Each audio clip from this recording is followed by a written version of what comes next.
wabarakatuh. Halo teman-teman, saya Susilo Nuraji Cokro Darsono.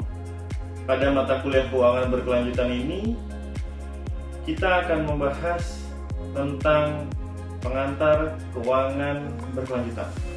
Nah, apa itu keuangan berkelanjutan, bagaimana awal mulanya, dan apa saja prinsip-prinsipnya? Mari simak video ini sampai selesai. Oke. Saat ini keuangan berkelanjutan sedang berkembang pesat di dunia global dan juga di Indonesia.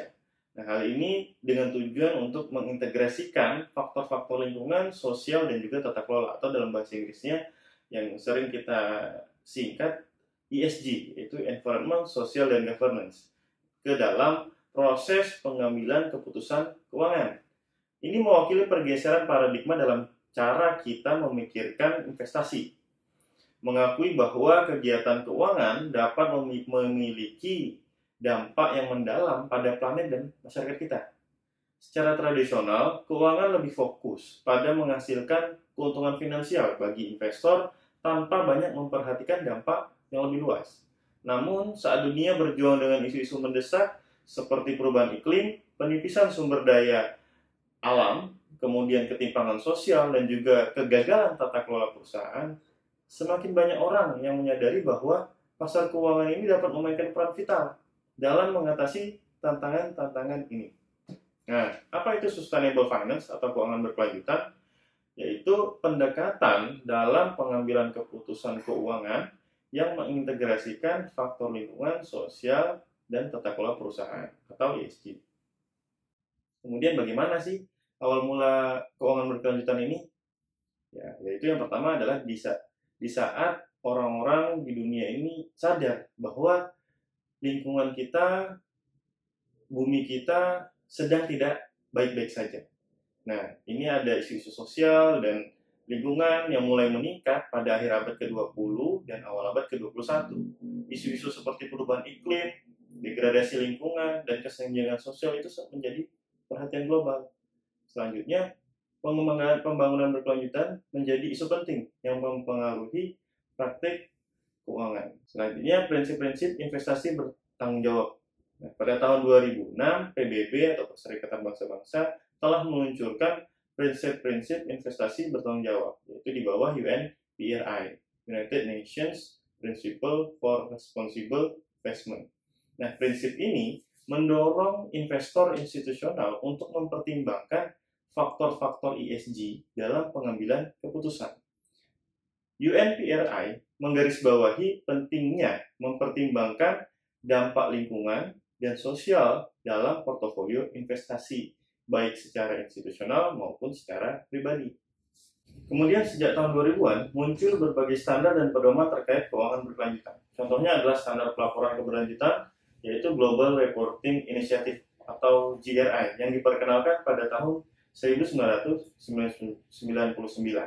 Nah, GRI ini menyediakan kerangka kerja untuk melaporkan kinerja lingkungan, sosial, dan tata kelola secara transparan. Standar dan pedoman ini membantu perusahaan dan lembaga keuangan dalam mengukur, melaporkan, dan membandingkan kinerja yang berkelanjutan.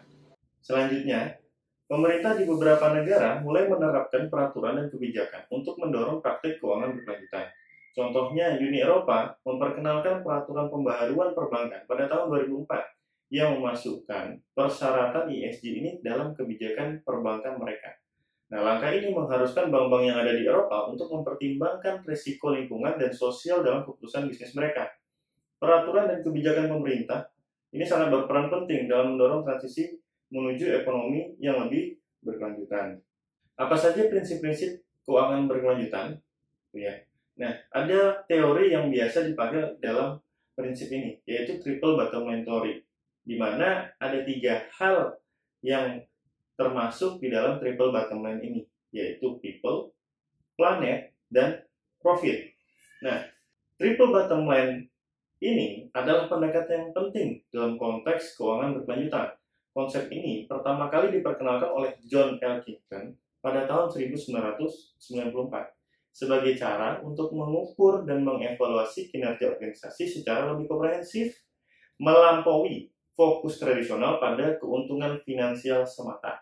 Nah, teori TBL ini menekankan perlunya mempertimbangkan 3 dimensi yang saling terkait, yaitu tadi lingkungan, sosial, dan juga ekonomi. Nah, kita bahas satu-satu.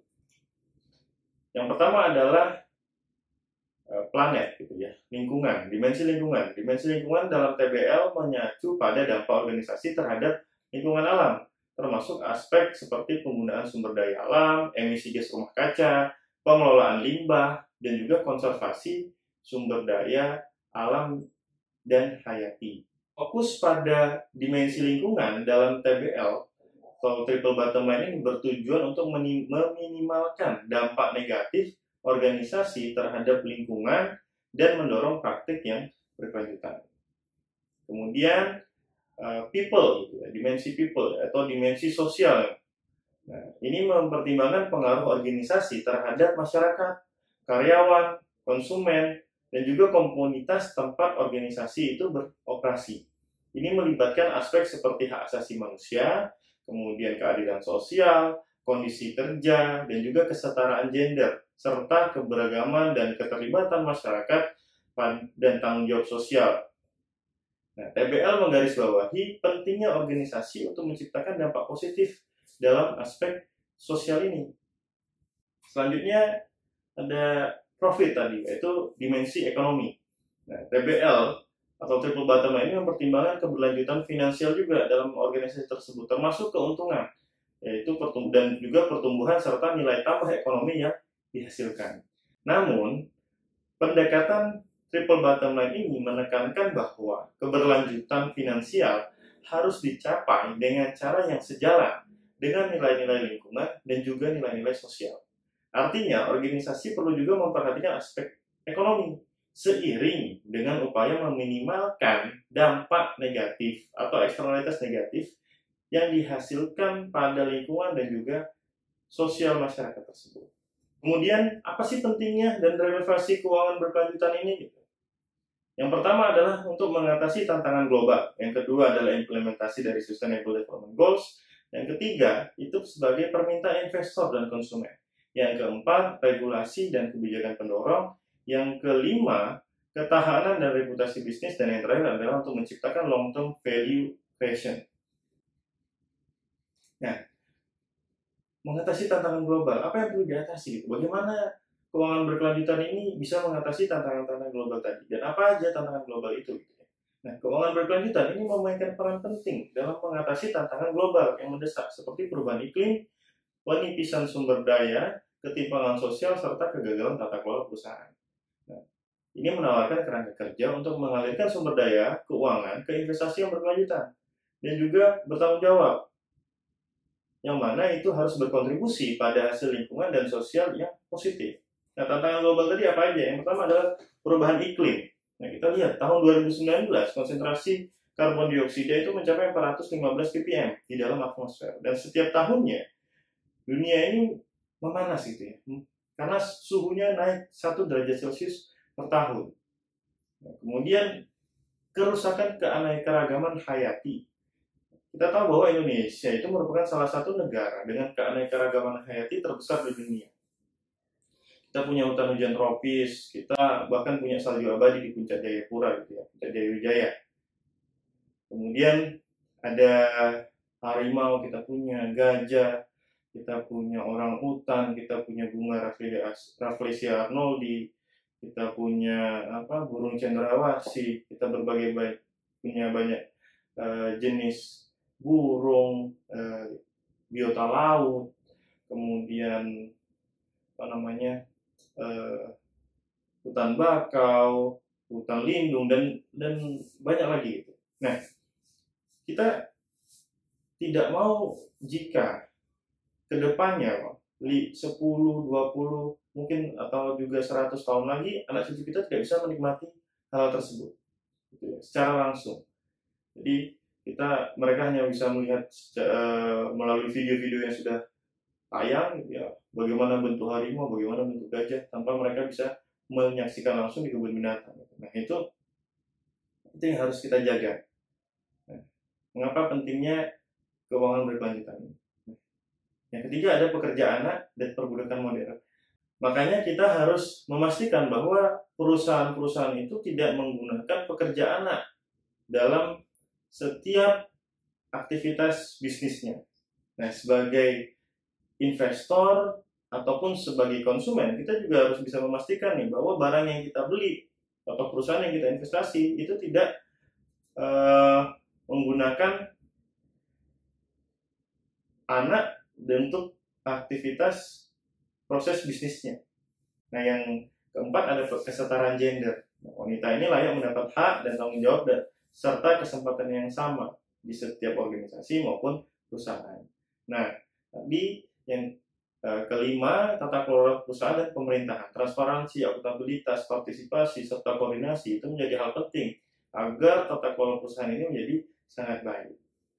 Nah, yang kedua adalah implementasi dari Sustainable Development Goals. Nah, keuangan berkelanjutan ini sangat erat kaitannya dengan tujuan pembangunan berkelanjutan yang dibuat oleh Perserikatan Bangsa-Bangsa pada tahun 2015 dan direncanakan akan dicapai pada tahun 2030.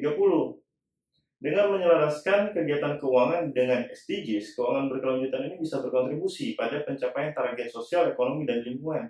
Nah, SDGs sendiri ada berapa, teman-teman? Ada 17 tujuan yang sudah disetting oleh PBB gitu ya. Yang pertama adalah no poverty, tidak ada kemiskinan dalam segala bentuk. Yang kedua adalah memastikan tidak ada kelaparan lagi di dunia ini, itu zero hunger. Yang ketiga good health and well-being. Yang keempat quality education. Yang kelima gender equality. Yang keenam adalah clean water and sanitation. Yang ketujuh affordable and clean energy. Yang kedelapan decent work dan economic growth. Yang ke-9 industry, innovations, dan juga infrastruktur.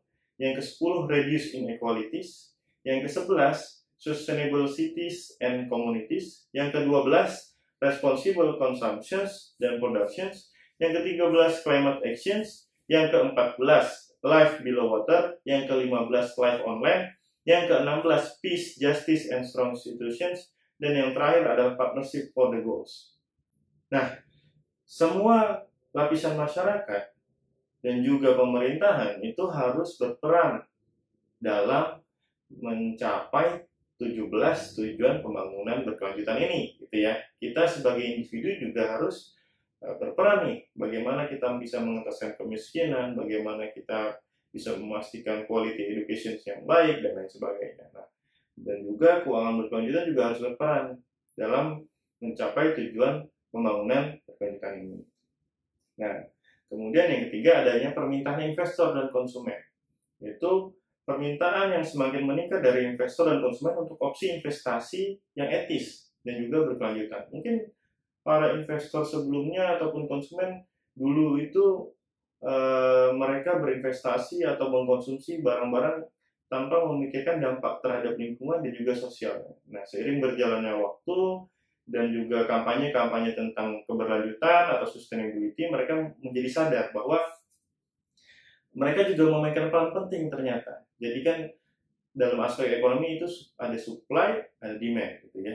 Jika ada permintaan pasti ada penawaran. Nah, ketika konsumen atau investor shifting, berubah permintaannya, maka pasar pun akan mengikuti, akan berubah. Itu yang dilakukan oleh konsumen saat ini. Karena kesadaran mereka tentang lingkungan, tentang sosial, mereka lebih memilih investasi dan juga mengkonsumsi barang-barang yang tidak memiliki atau sangat minim dampak negatifnya terhadap lingkungan dan juga sosial. Nah, keuangan berkelanjutan ini memungkinkan investor untuk menyelaraskan nilai-nilai mereka dengan tujuan keuangan mereka dan mendorong penggunaan modal yang lebih baik serta bertanggung jawab dan berdampak yang positif pada lingkungan dan juga sosial.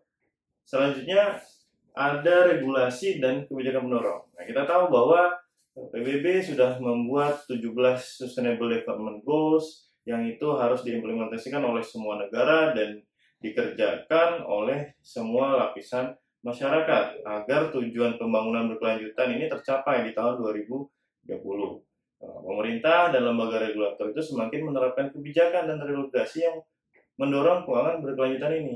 Nah, inisiatif ini bertujuan untuk memastikan transparansi, pengungkapan, akuntabilitas, dan juga mendorong lembaga keuangan untuk mengintegrasikan pertimbangan keberlanjutan ke dalam operasi dan kegiatan mereka.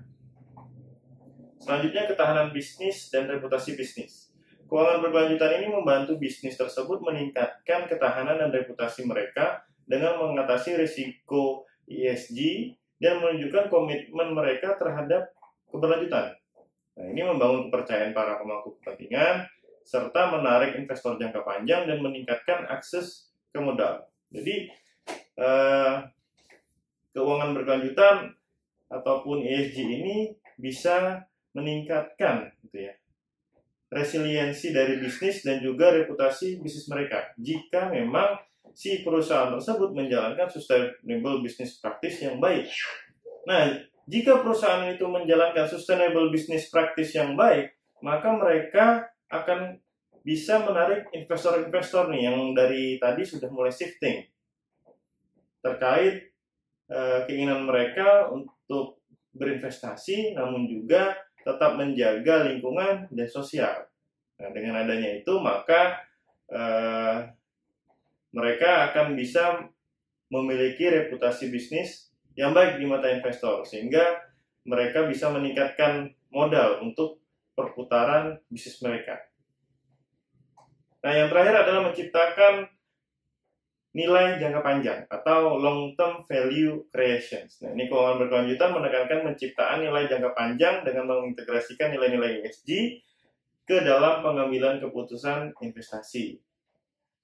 Ini mengakui bahwa pertimbangan risiko dan peluang keberlanjutan dapat meningkatkan kinerja keuangan, mitigasi risiko, dan memperkuat ketahanan portofolio dari waktu ke waktu.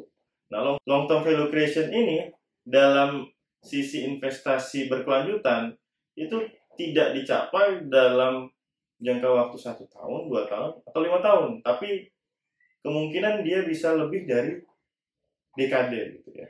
1 dekade bahkan lebih. Nah, itu gunanya adalah bagaimana agar investasi itu bisa menciptakan nilai-nilai yang baik gitu ya dalam jangka panjang. Oke teman-teman, untuk tahu bagaimana proses long term value creation itu diciptakan dan juga sudah sejauh mana tahap sustainable finance ini berlangsung, simak terus video-video berikutnya. Kita akan bertemu lagi di pertemuan selanjutnya. Terima kasih banyak. Billahi taufiq wal hidayah. Assalamualaikum warahmatullahi wabarakatuh. Bye bye.